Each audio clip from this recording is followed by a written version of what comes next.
kanina ko lang ginawa tong slide deck na to. Like kaninang launch lang.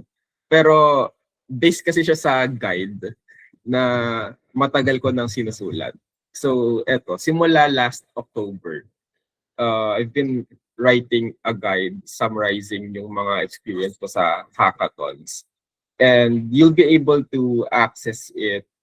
Isend ko yung mamaya, yung guide. Tapos, eto siya. So, ginawa ko lang slides form etong guide na to. Para mas ma-visualize niyo kung paano gumawa ng hackathon project and paano siya i-document para sa portfolio niyo, para sa kung paano siya gawin. So, okay, I'm getting a bit ahead of myself. So, ayun. I am Simon Ezekiel Marikit. Wait lang. Medyo magulo yung ano. Eto, ayan. So, I'm Simony. And, wait. I'm gonna present yung browser na lang pala. Para malapit. Ayan, kita pala yung Google. So, yun. I'm Simony. I've been joining Hackathon since this January. So, lahat ng disinalihan ko, this year lang, this 2025. And sobrang daming companies, mga organizations na nag-organize ng hackathon to the point na ginawa ko na lang siyang hobby and avenue to meet a lot of people, to work on some skills na hindi ko pa master. Tapos at the end of the hackathon, ma-master ko rin siya eventually. And I would like to start by introducing myself again. So, yun nga, I am a computer science student at UPLB. These are pictures of me pitching sa mga hackathons. Meron akong hawak dyan na malaking check. It was sa MOA. It was a Web3. Like, gumamit kami ng isang certain Web3 layer 1 technology. Tapos, mahilig din ako magturo, mag-yap about certain experiences ko. And this is why I reached out. I mean, yung president ng org niyo, they reached out to me asking if can you share nga your experiences to students of BSU. So here I am. So aside from that, I also do software engineering sa isang medical company. I also volunteer sa Data Engineering Pilipinas kung familiar kayo. And a bunch of stuff na hindi ko na i-mention. Though meron din akong community na siya, it's a Discord server. Tapos, nag-join lang kami ng hackathons paminsan-minsan or like just talk about tech and stuff. And ayun, I've been sending opportunities there kung sino yung mag-host ng hackathon, sino yung mga gumagawa, sino yung mga projects na nag-stand out. So if you'd like to join, I'll mention it later. So, ayun, I've joined a lot.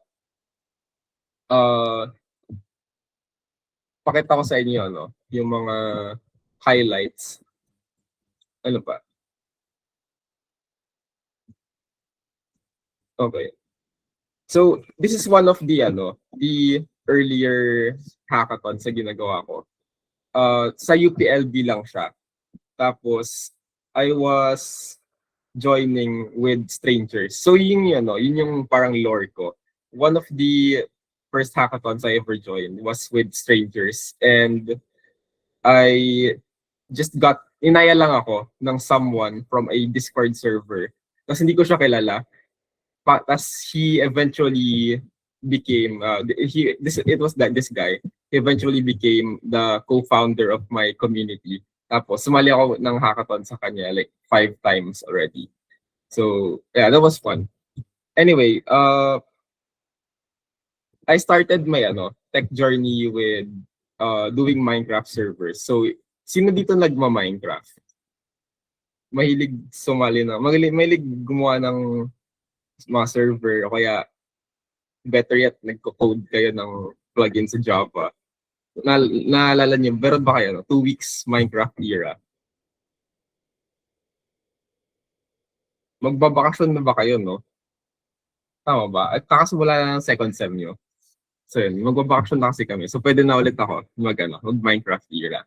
So yun, if you want to access this guide, just do so at workshops.simi.dev/hackathon guide.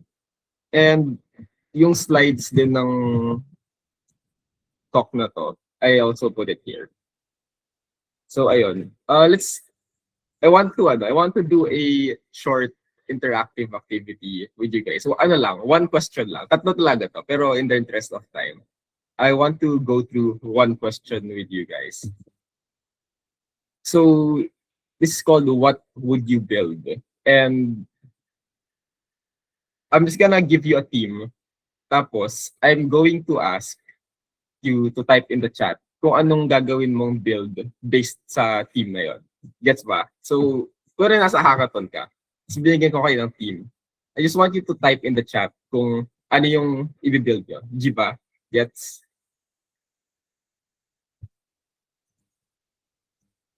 Okay. Sige. So, for trial, kunyari ang goal ay SDG 11, Sustainable Cities and Communities. What would you build?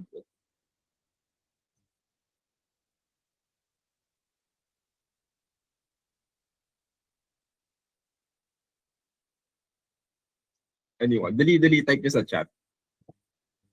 Para masaya.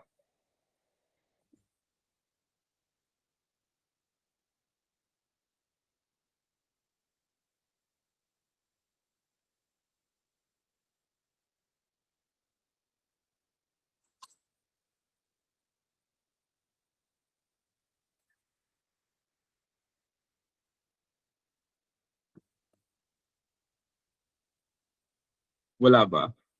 Ang naalala kong binuild namin dito is para siyang checker ng mga poorly lit areas ng isang city. So for example, 'di ba sa pupunta kang Cubao, punta kang Manila, paggabi na may mga spots doon na hindi siya well lit, lalo na yung mga eskinita sa pagpapalayo ko na sa mga common areas. So we tried to make a tracking system, parang siyang map. So you map over a map of Metro Manila kung saan places yung mga walang ilaw, saan places yung mga hindi properly illuminated to get action from the LGU. Pero ito, another team na gusto ko sanang participate kayo is, kunyari ang hackathon idea natin ay Stupid Ideas Contest. Anong i-build nyo? What would you build for the hackathon of the stupid ideas? Statue of myself. Para siyang 3D. Si Baymax. Ano yun eh? Hindi siya stupid idea eh. Ganda nga ni Baymax, di ba? Kwento nun si Hero. Gumawa siyang robot na very revolutionary. Statue of myself. Yung alarm clock na itatayo ka sa higaan pag di mo siya pinta. Yung merong springboard yung kama mo. Flying cats. Pwede. Paano kaya yun? Flying cats. Papasubugin mo yung pusa, no? Alam mo yung TNT cannon sa Minecraft?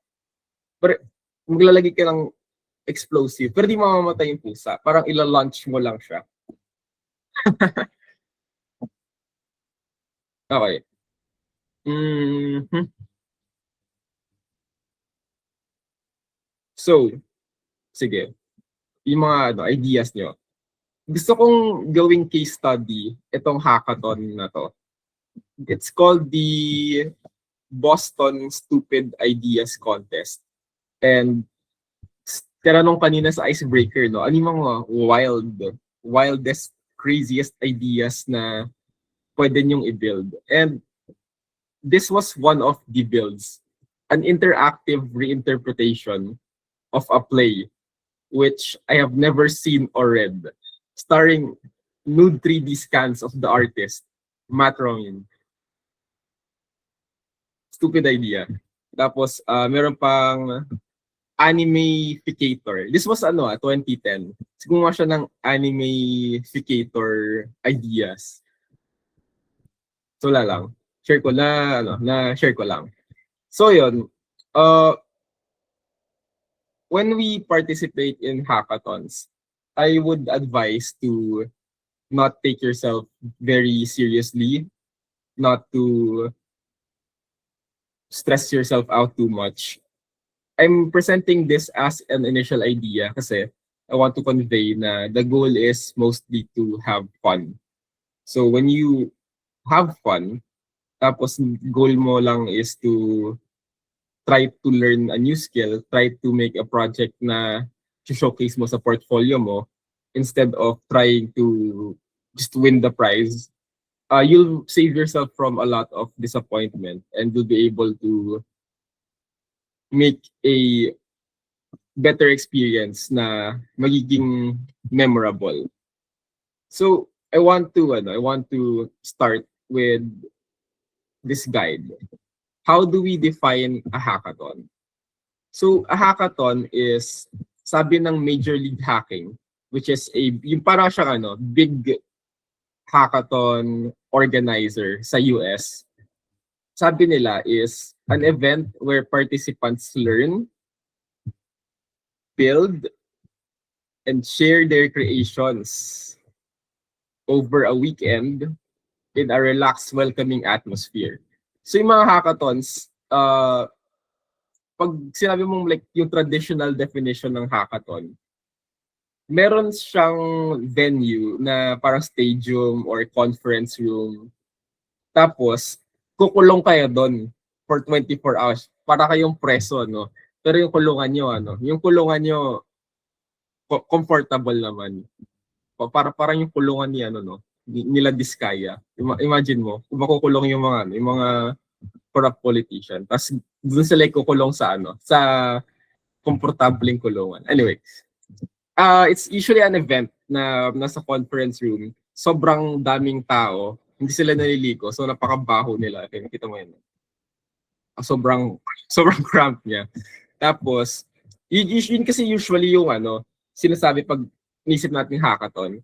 Pero, nag-evolve na kasi siya na may mga hackathons na hindi siya over a weekend. May hackathons na over 2 months. So, gagawa kayong project 2 months para kayo nagtitesis, Or may mga hackathons naman na kahit 3 months. Basta sobrang laki na ng time frames ng mga hackathons these days. Pero dati, weekend lang talaga yan. So, gusto kong mag-expand ng definition na yon na it's more of creative problem solving. Emphasis on this, it doesn't have to involve technology. So, sino dito, like, hindi marunong masyado mag-code? Hindi marunong masyado sa mga web technologies or kung ano mga technologies. So I want you to know na yung mga hackathons, kahit hindi kayo very technical, hindi kayo marunong mag-set up ng server, hindi kayo marunong mag-deploy, so long as merong isang person sa team nyo na marunong nun, tas willing siya yung gawin nyo utosan. So utos nyo sa kanya lahat. Tas taga-ano lang kayo, taga-sabi lang kayo ng mga idea nyo. Pero joke lang yun. But my point is, you don't have to be technical to join hackathons. You can take on a lot of roles, which we will discuss a bit more earlier. So it's any duration, gaya na sabi ko, hindi na siya weekend din, nag-evolve na siya from a weekend where people come together to solve problems. So very important to, people coming together. Kapag nag-hackathon ka mag-isa, parang malungkot lang yun, no? O kaya nag-hackathon ka, pero yung participant style is parang solo lang kayo. Tapos, wala lang, hindi ka na nakikipag-usap. Medyo sad siya. Kasi parang point niya is to give a collaborative atmosphere. So, it's basically an invention marathon. Parang ganun na lang isipin nyo. It doesn't have to be merong output na code, merong output na actual hardware. kahit nga slides lang, usually may mga hackathon na literal na slides lang yung ginagawa nila eh. The point is more so problem solving. So as people na, di ba mga ano, mga math students kayo, may lignan ako sa math eh. Narat ko yung mga, tawag doon, inaral ko recently yung mga introduction to the theory of statistics eh, yung mga joint probability, Markov chains, etc. So as math students, or kung anumang course nyo, very involved ang problem solving. And gusto ko lang emphasize na hindi siya purely for people na nasa field of tech. Marami na akong naging teammate sa hackathons. And siguro yung mga ano, ito yung mga courses nila. So may mga people na in BS Data Science. So yan, BS Data Science. Meron ding people from ECE. So they're ano, Electrical and Communications Engineering. May nakasama na rin ako na, ano ba yun? Ay, may nakasama na rin na ako na pharma. So, pharmacist yung course niya sa UP Manila. Nagsama ko siya sa isang hackathon isang beses. Tapos, meron na rin ako nakasama na ano, na agri. Di ba sa Pulso merong agri course, no? Tama ba? Merong BS Agriculture na course.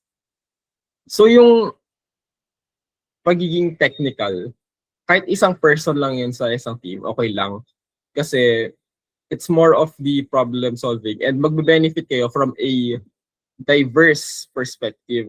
So, kunyari, puro math students kayo, isa lang yung field nyo. Hindi kayo makakapag-think outside the box kasi literal na yung knowledge nyo is constrained sa isang field. So I want you to keep in mind na try to be very diverse with the people you work with. Okay. So, ayun nga, ito pala. Merong mga fields na involved sa problem solving like psychology. Familiar ba kayo sa UX, user experience design? So yung UX is very very psychological in nature. You're understanding how users perceive your your designs. Ano yung cognitive load ba? Mataas ba yung cognitive load or literal na parang they're not when they use their app, sobrang smooth niya. Hindi nila alam na gumagamit sila ng app. Parang the app is part of them. Parang gano'n. Hindi ko siya ma-explain pero kinalaman niya sa cognitive load. Tapos, syempre sa engineering, kahit ano engineering pa yan, kahit electrical, chemical, civil, meron kayong concept of problem solving and efficiency. Tapos yung mga business people, masarap na sa amin mga business people, maliban sa gusto ko silang perahan. Magaling sila mag-strategize. Magaling din sila umalam ng market, saka ano yung viability ng isang product. Tapos masaya din sa amin mga people from the arts kasi magaling sila na umalam ano ba yung perception ng mga tao sa design na ganito, ano yung parang emotional connection ng mga tao sa artwork mo, sa product mo. Gets ba? So yun. For this purpose, kasama na rin sa hackathons yung mga ideathon. So may mga hackathon pala na hindi ka gagawa ng software. Gagawa ka lang ng idea, ng prototype. So it's called a prototype. Ayan. Ang prototype from the word proto. Ayan. Familiar ba kayo sa proto planet? Basta from the word proto, it means before. So, a prototype is something na meron ka before the actual full product. So, it's a type of the product before magkaroon ng full working product. Usually tinatawag yan na MVP. Familiar kayo sa term na MVP? Baka hindi pa. Sige. We'll discuss ano yung MVP later. Pero kasama din dito siguro, at least para sa akin, yung mga design competitions, mga game jam. Lalo yung mga game jam. Masaya mag-game jam kasi you're not trying to solve a problem, but you're trying to create a work of art. So meron din tayong mga data challenges. So magbibigyan kayong data, gagawa kayo infographic or something. So yun, why would you join hackathons? In my opinion, hindi siya para sa hindi siya para sa finished product, no. It's more on the process. Para sa akin, the glory is in the attempt. So yun, type niyo sa chat. The glory is in the attempt. If you agree na when you solve a problem, sometimes you'll fail. Pero that's okay kasi it's more of the process. So yun, the glory is in the attempt. And these hackathons, siya, parang safe space siya to try out ideas, to learn a new technical skill. So, kayo, personally, meron ba kayong person or group of people na kung sasali kayong hackathon, alam niyo na agad na ito yung kasama ko? Mag-react kayo if wala kayong kilalang tao. Ayun, may iba. So, ako personally, nag-benefit ako from joining with absolute strangers. Literal na, I just asked the organizer ng hackathon, hello, I'm interested in joining this. So I don't have a team. Can you match me up with someone? Tapos yun, binigyan nila ng team. Tapos it ended up na I learned something. I was able to collaborate with them. Kahit very challenging kasi wala kaming bond dati pa. Kaya usually mga kasama ko, mga taga ibang school. Kasi I really like the spirit of meeting new people. So yun, pwede kayo sumali kasama yung mga klase mo, kasama yung mga orgmates mo, mga friends mo sa childhood, whatever. Or yun nga, you could ask the organizer to assign you to a team.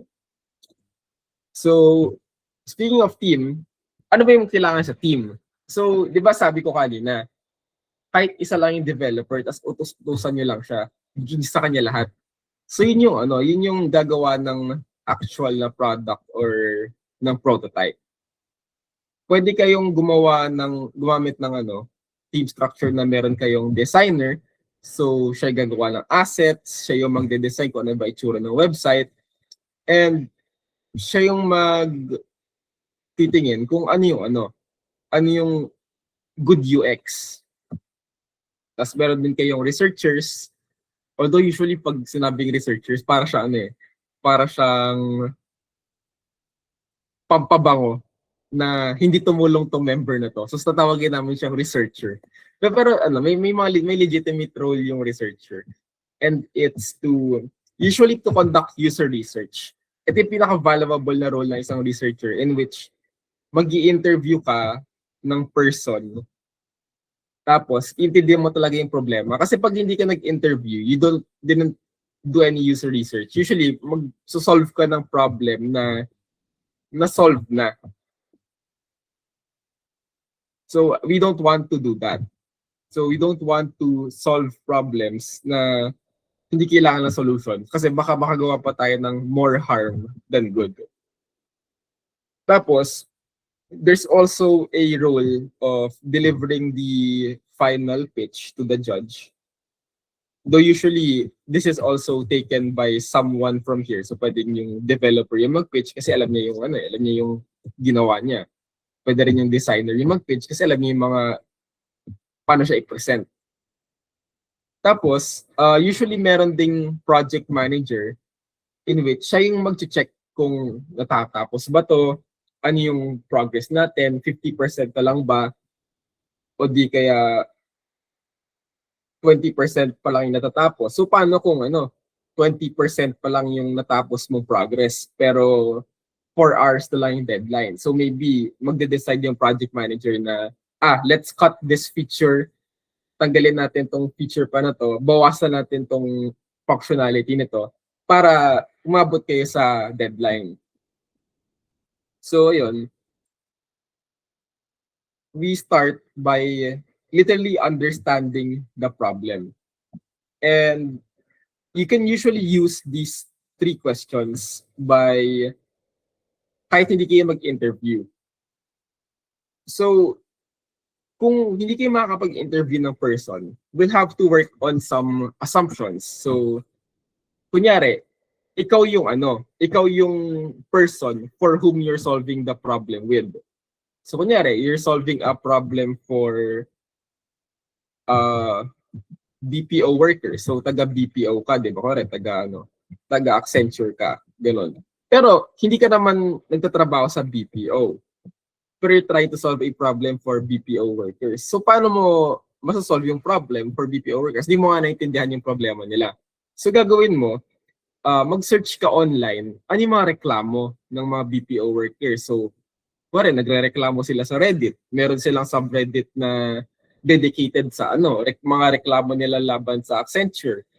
Kasi yung TL nila, hindi pinapapasok sila ng ganto.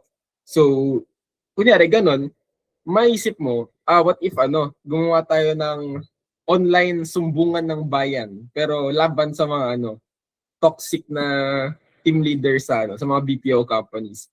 So, that's one way of doing very secondary user research. Gagamit ka ng mga sources online, ng mga pinopost ng mga tao. Kasi people are in social media naman eh. So, usually they're posting stuff na nila, na-experience nila. Tapos, you can then think of a solution after mong intindi kung ano yung problem. So, di ba meron kayong 5 people in a team. Mag-ask kayo ng one central question. And then usually you just set like 15 to 30 minutes and then merong leader ng group na magpa-facilitate. Very important to, kailangan may leader. So hindi pwedeng parang free reign lang siya. Everyone can speak whatever they want, tapos walang leader. Kasi ang mangyayari nun, magkakaroon lang ng noise. So kailangan merong magpa-facilitate ng discussion, pero at the same time, hindi dapat na-shutdown yung mga idea. So kunyari, sasabihin ng leader, ayoko niyan, pangit yan. O kaya, medyo crazy yung idea mo. So, naihinder yung innovation when we do judgment. So, dapat open lang yung environment in which mag-brainstorm tayo. And then after nun, pipili kayo kung anong tools yung gagamitin nyo. Familiar ba kayo sa concept ng tech stack? So, kunyari, gagawa ako ng website. Anong tech stack ko? Pwedeng Next.js to Supabase. Ayan. Pwede ring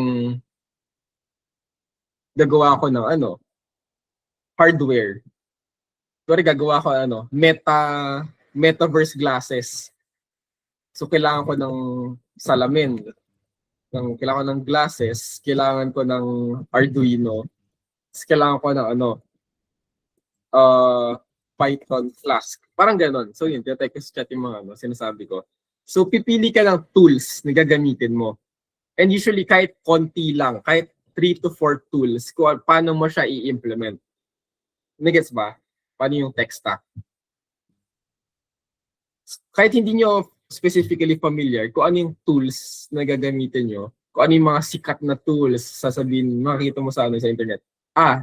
Ito yung latest, hottest web framework. O kaya ito yung pinaka high performance na database. Hindi mo kailangan na very polished siya, very high performing. So long as the idea of communicating kung paano siya gumagana is functional. So yun, this is called your tech stack. Tapos, again, your solution does not need to be complete. Kahit nga hindi siya gumagana, okay lang. Kahit wala siyang back-end. Like kunyari, magpapakita ka ng website na it calls from a database. Sabihin mo, hey mga judges, this database, this website, it calls from a very fast database. Pero totoo, lang siya, front-end lang siya. So okay lang yon. Kasi hindi naman ine-expect ng mga tao usually na gumagana na siya. Ang purpose mo is gumawa ng tinatawag na minimum viable product just to communicate how it works. Nagets ba? So it doesn't have to work. It just has to be good enough para ma-communicate mo paano siya gumagana.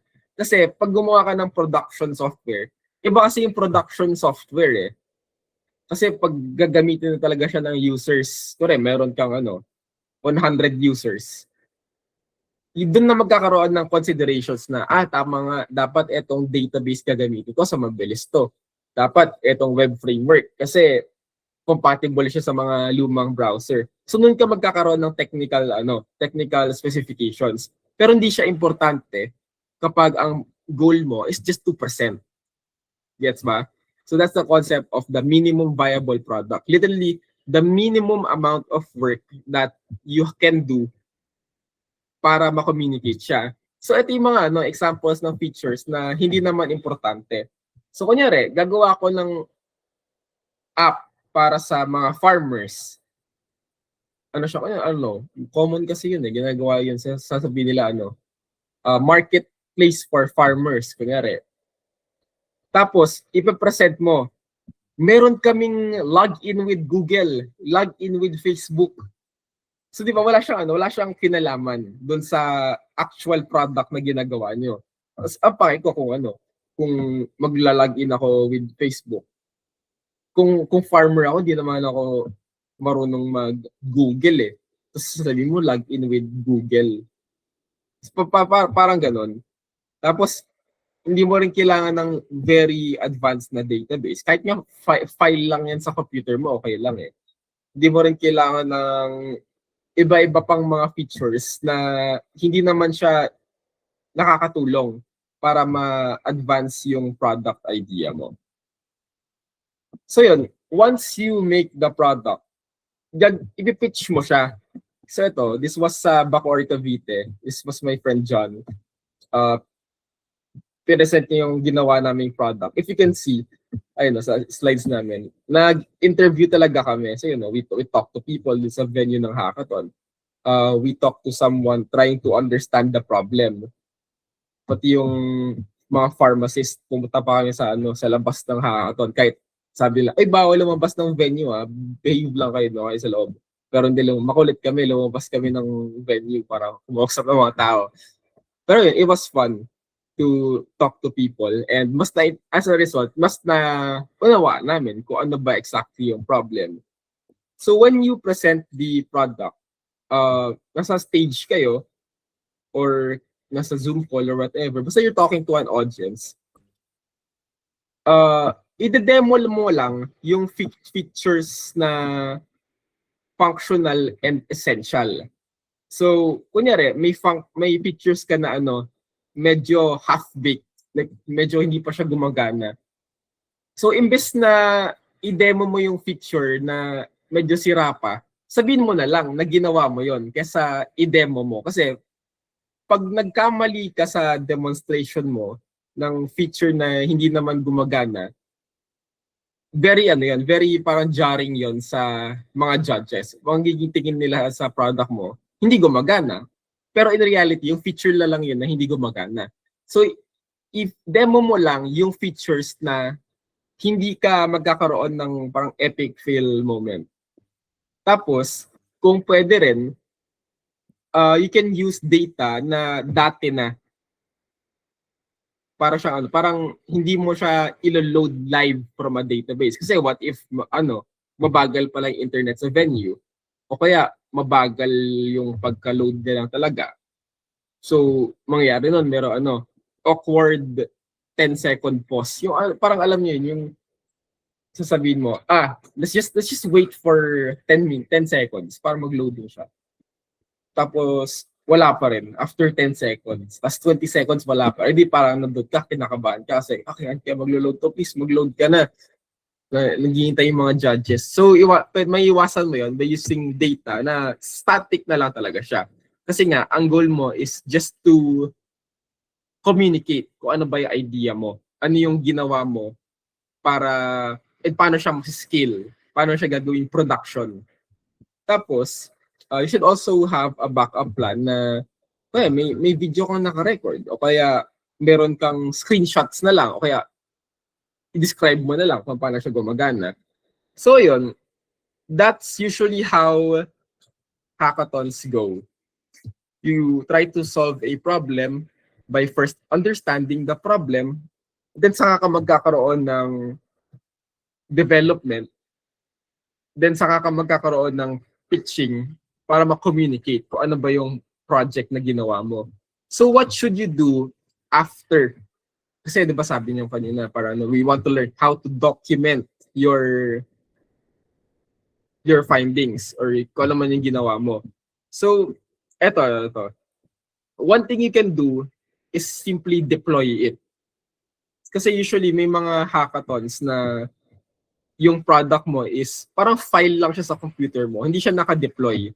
Hindi siya, parang zip file lang siya ng code mo. Pero hindi siya hindi siya mag-apply ako sa trabaho. Tapos sabi ko, meron akong mga project. Ito siya. Bibigyan kita ng zip file ng napakaraming code. Kung hindi ako technical, hindi ko maunawaan yun. Hindi ko alam kung paano i-run. Hindi ko alam na dapat pala para mag-run ng code, bubuksan mo yung HTML file. O kaya, dapat bubuksan ko yung exe file. So the first thing you can do is deployment. So just put it in the web. Maraming ways para mag-deploy. Pwede kang gumamit ng provider like Vercel, Netlify pala. Or pwede kang gumamit ng website builder like WordPress o kaya Webflow. Yung mga drag and drop lang. Tapos pwede ka rin gumamit ng GitHub pages para nandun na siya sa repository mo. Pero ang goal mo lang is mabivisit ko siya sa kahit anong device. So this was our project sa Philippine Junior Data Science Challenge. Ayan. So pag magpapakita ko lang, tinanong ako about sa project. Anong ginawa niyo sa PJDSC? Tapos sabihin ko, eto, you can open it here. So ito yung ginawa namin. You can get the forecast of a storm na nangyari dati. Tapos you can select a region. Tapos anong province. Parang you're assuming na ikaw yung LG, Disaster Risk Reduction Management Officer ng LGU mo. So yun, ginawa namin na you could select a storm na i-analyze mo. Ano yung forecast niya? Parang forecast na to. Ba't ganun? Di ba? May mga times na hindi pala siya gumagana, no? So dapat you should expect na just use preloaded data. Kasi yun, nagkakaroon ako ng problem sa paglo-load. Ayan. So this was Typhoon Christine, tumama siya very bad sa Metro Manila, sa Laguna noong 2024, around October. So yung ginawa namin is machine learning model na ipapredict niya kung ano yung possible na economic cost and impact ng isang bagyo based lang sa trajectory niya. So kunyari, ito sabi niya, total economic cost would be around 3 billion. So parang ganun yung idea namin. So that's one way of documenting. Just put it on the internet para magamit ng kahit sino. Or you can also do this, putting it on GitHub. So, familiar ba kayo sa GitHub? Sinong hindi familiar? React kayo if hindi kayo familiar sa GitHub. Anyone? Hindi familiar? May mga people na hindi familiar sa GitHub. So, for context, ang GitHub, siya yung, parang siyang Facebook ng mga developer. Yun na lang isipin nyo. Facebook siya ng mga developer. Imbis na ang ipopost mo is mga DDS shit na fake news, mga AI slap na stuff. Ang ipopost mo, yung mga code mo. Tapos ayun, ipapakita mo, meron na akong 58 followers. So famous, Joke lang. Kaya may mga, parang you just interact with people on this platform. Pero in code speak. Para mga para siyang Facebook ng mga nerd. So yun, eto, kakapon nga lang to project na to. So parang nandito lang siya sa repository ko, naka-detail kung paano mo siya set up sa machine mo, ano yung gagawin mo para ma-demo siya. Tapos, ayan, mabubuksan mo siya. So, ayan, employee data. Ayan, hindi siya gumagana, no? Galing, hindi gumagana. Parang gano'n. So, sa home credit yun kakapon lang siya na gano'n. Kapon lang siya yung culminating event sa home credit office sa BGC. And ano ba bang mga project ko dito na malupit? Ito. Ginawa ko to sa BPI data wave. Ayan, naka-document siya sa GitHub. And at the same time, meron din siyang deployment sa Streamlit. So yun, ang pinaka main way of communicating via GitHub repo is called your README. So, etong README, eto yung lalabas dito sa parang description niya. Di ba sa YouTube video, meron tong mismong video, tapos sa baba nun may mga description.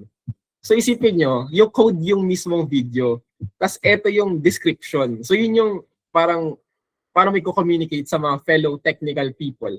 Ano yung ginawa mo? Ano yung tech na ginamit mo? Paano mo siya pinagkabit-kabit? And how does it help? Parang gano'n. So yun. That's one way of documenting your work for others to see. I think that's pretty much it for my talk. So just remember na join hackathons for the process, for fun, just enjoy, talk to people, and always understand the problem first. Hindi kayo magkakamali if you understand the problem first. So yeah. You don't have to be technical, don't have to know how to code. You just have to have the spirit of innovation in you. And yeah, I think that's pretty much it. Medyo rush lang yun. Medyo rush lang yung presentation ko. So kakatapos lang ng Hell Week sa amin. So ayun lang, handing it back to the organizers.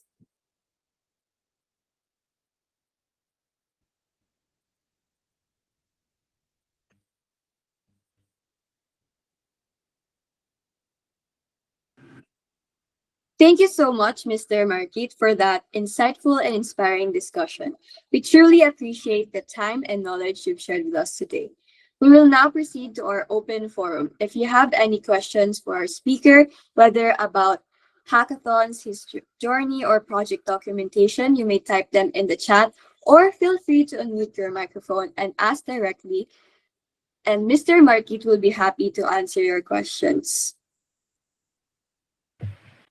Ako na lang muna magtatanong habang nag-iisip pa sila ng questions.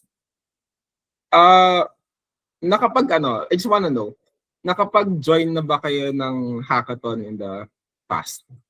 And if so, anong hackathon?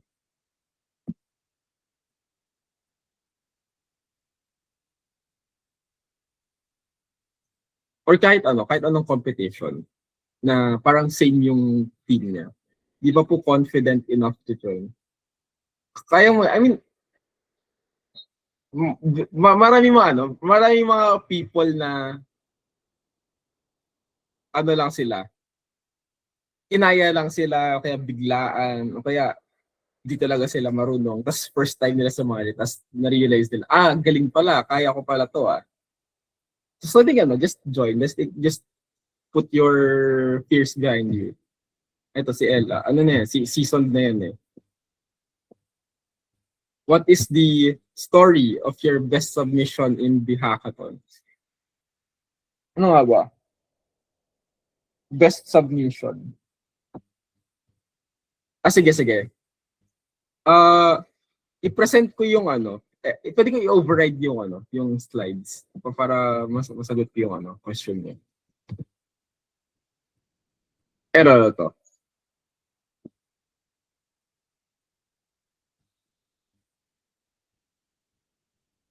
Hindi ko masagot directly, pero I want to share din yung some statistics ng mga sinalihan ko.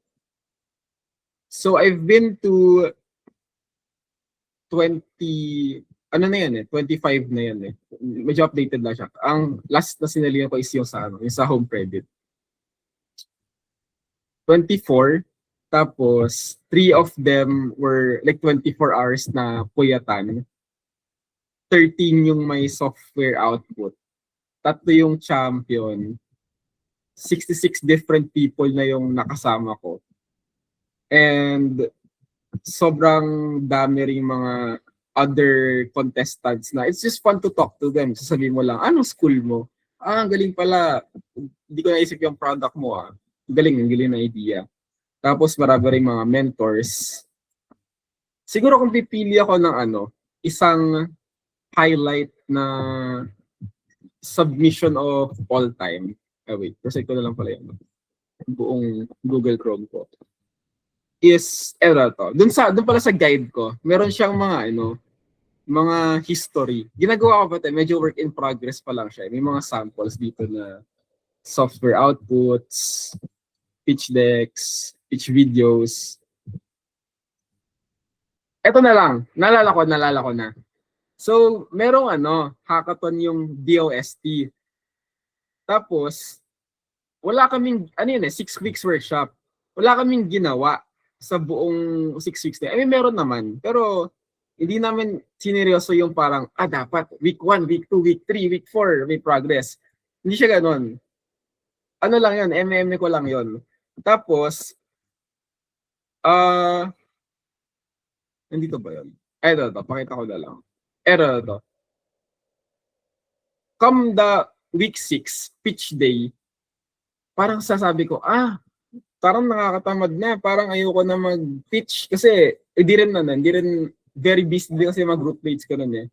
Kasi nag-i-internship sila. Ay, wait lang, may nagtatawa po sa ko. Wait lang.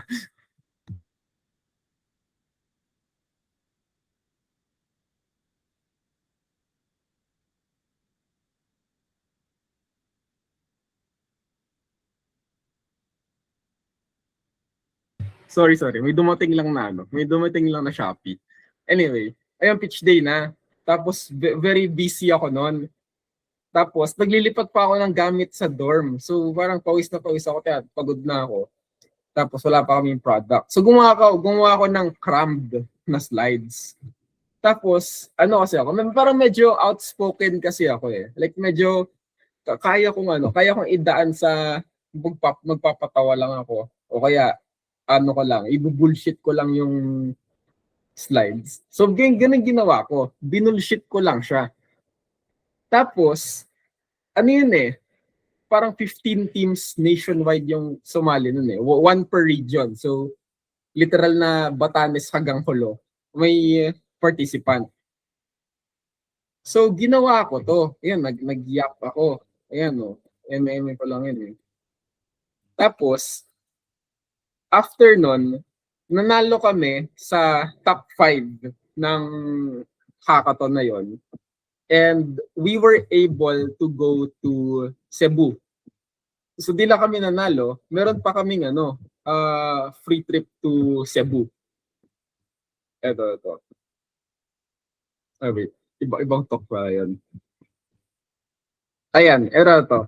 So ito yung hackathon na yun. That was National Tech Innovation Summit by DOST. Tapos, ayun, ito yung pitch namin. Nagdasa top 5 kami. Kasi ito yung mga kaklase ko. DOST. So yun, that was the best submission story. Pero yun, any more questions? Can I, ano na to, basahin ko na lang po yung mga questions. Any skill level po yung need ko kung gusto kong maging developer or coder ng team? Pili ka lang ng isang tech stack. Just one. So merong back-end, may front-end. Kahit nga front-end lang eh. Back-end and front-end, pero i-focus mo yung front-end. Tapos, tapos, yun lang yung aralin mo. Wag ka na mag-explore ng 5 tech stack at the time. Just learn one. So, dalawa lang yun. Back-end, front-end. Pero emphasis sa front-end. Tapos, you'll be able to do like 99% of things na kailangan gawin sa hackathon. Kasi usually web app lang naman yun eh. You're just conveying an idea in a very presentable way. So yun, pick one tech stack.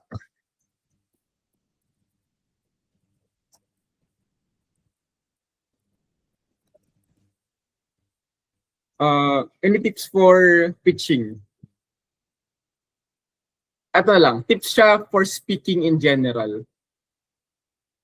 Isipin mo lang na you're just talking to a friend over coffee. Alam mo yung mga speech na parang may speech sila pero parang may binabasa sila. Tapos nag-fidget sila, medyo kinakabahan sila. Hindi ka kakabahan kung i-imagine mo lang na yung kasama, yung pinipitch mo is friend mo lang. So kunyari, nag-uusap ka ba nag-uusap kayo ng friend mo sa kapihan. Sasabihin mo ba na parang hi, we are the researchers. So this is the introduction statement. This is the methodology. This is the results. For result 1, we were able to get the data. Parang ganun. So di ba parang medyo robotic yung dating kapag nag-speech yung mga ibang tao, yung magpe-present ng thesis, magpe-present ng special problem nila. So kunyari, parang ginagawa ko sa inyo. This is how I would normally talk to a friend. And that's good kasi when you imagine na your audience is just a friend you're talking to over coffee, hindi ko kakabahan kasi parang you're just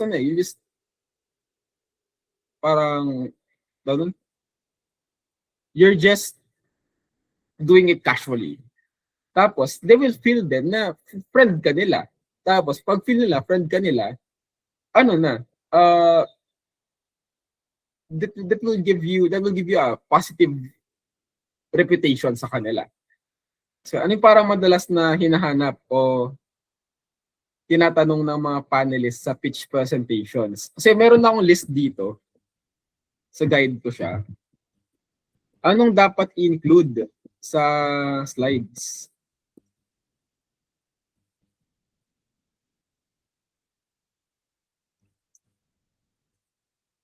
Wala pala. Hindi ko pa nagagawa. Pero ito na to. Tatanungin nila kung ano yung feature ng product mo. Ayan. So ano yung feature ng product mo? Meaning, how will you scale it? Ano yung cost? Magkano gawin yung product mo? Ano yung mga maintenance cost? Ano yung mga mangyayari after 1 month, 6 months, 1 year?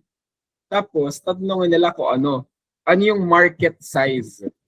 Ayan. So, kung familiar kayo sa business, tatanungin nila kung ano yung market size. Usually, ang market size, tinatawag nilang TAM, SAM, SOM. Search nila lang kung ano yung meaning ng TAM, SAM, SOM. That means the total addressable market.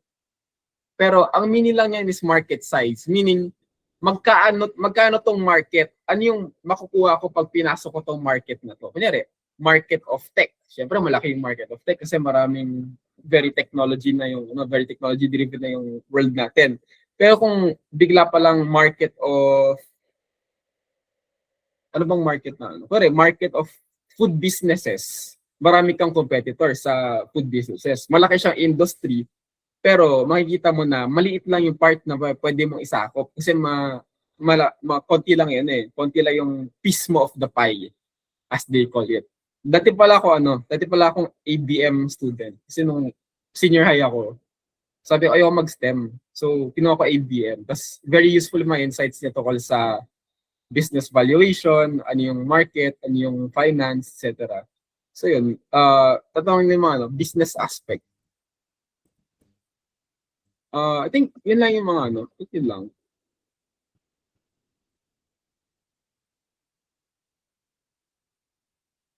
Again, if you want to access my guide, eto lang siya.